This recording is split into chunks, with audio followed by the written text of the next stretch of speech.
प्रदर्शन ॲडव्होकेट शंकर चव्हाण साहेब करतील.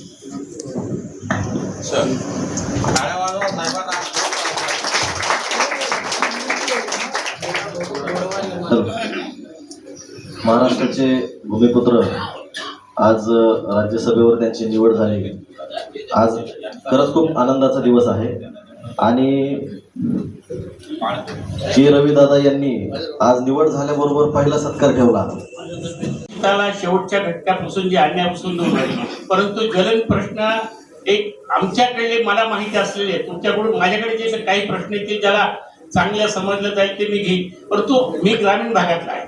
आमच्याकडे शेवटी माणसाला जीवनात घर, खायला अन्न वस्त्र निवारा ह्या महत्वाच्या मुद्द्याला धरून आज ग्रामीण भागामध्ये त्यांच्या शेतीला पाणी पाहिजे, त्यांच्या शेतीला वेळेवर वीज पाहिजे आणि त्यांनी घाम गाळून जे पिकवलं त्या मालाला भाव मिळाला पाहिजे. आणि म्हणून त्याला ॲग्री प्रोसेसिंगचे जे युनिट आहेत, मला तुम्हाला विनंती करायची की या देशामध्ये काउन्सिलिंगचा जमाना आहे. आपल्याला प्रोपोगंडा केल्याशिवाय काही विकत नाही. मराठीमधली म्हण आहे, न बोलणाऱ्याच्या गहू सुद्धा विकल्या जात नाही, पण बोलणाऱ्याच्या आंबाड्या विकल्या जातात. तसं आपल्याला विनंती करायची की आपण अभ्यास करा.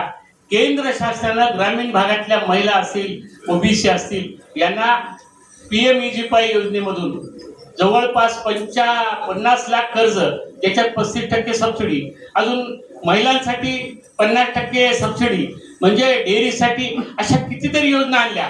परंतु अधिकारी लोक त्याचा प्रोपोगंडा करत नाहीत, त्यांना त्याच्या पगाराशी मतलब आहे. म्हणून आपल्याला मला विनंती करायची, केंद्र शासनाने दिलेल्या ज्या योजना आहेत आपण त्या आपल्या मार्फत त्याच्यासाठी तुम्ही रोजगार मेळावे घ्या, तुम्ही मीडियाचं एखादं डिबेट पाठवा आणि लोकांपर्यंत पोहोचवण्याचं काम जर होईल, कारण ह्या योजना 6 वार्षिक योजनेच्या असतात.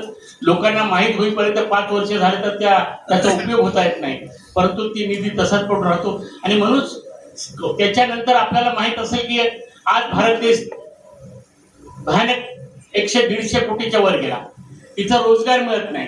आणि म्हणून रोजगाराच्या संधी कसं उपलब्ध करून देता येईल यावर सुद्धा माझा भर राहील. कारण सुशिक्षित बेकार या जिल्ह्यामध्ये, या देशामध्ये, या राज्यामध्ये राहता कामा नये, कमीत कमी असलं पाहिजे. आणि आपला देश जे काही बाहेरच्या देशातून काही वस्तू मागवतो ते या देशात तयार झाले पाहिजे. हे जे नरेंद्र मोदीचं स्वप्न आहे ते पूर्ण करण्याकरता आम्ही आमच्या ग्रामीण भागामध्ये जास्तीत जास्त उद्योगधंदे कसे आणता येईल ते पाहतो. या ठिकाणी आपल्याला माहित आहे की आज आमच्या माननीय देशाच्या पंतप्रधानाचं स्वप्न आहे की 2047ला विकसित भारत झाला पाहिजे.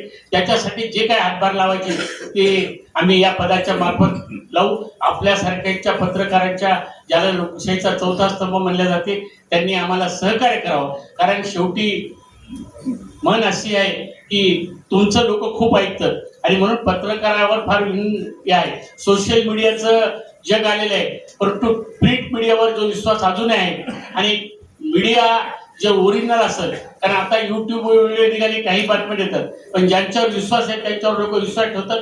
त्या विश्वासार्हता तुम्ही कायम ठेवून तुम्ही सुद्धा लोकांना उपयोगी पडेल जे काही सरकारने केलं ते लोकांपर्यंत पोहोचवावे एवढीच विनंती या ठिकाणी मी आपल्या वतीने करतो. या देशाचे, या राज्याचे मुख्यमंत्री म्हणून देवेंद्र फडणवीस अतिशय चांगल्या प्रकारचं काम करतात.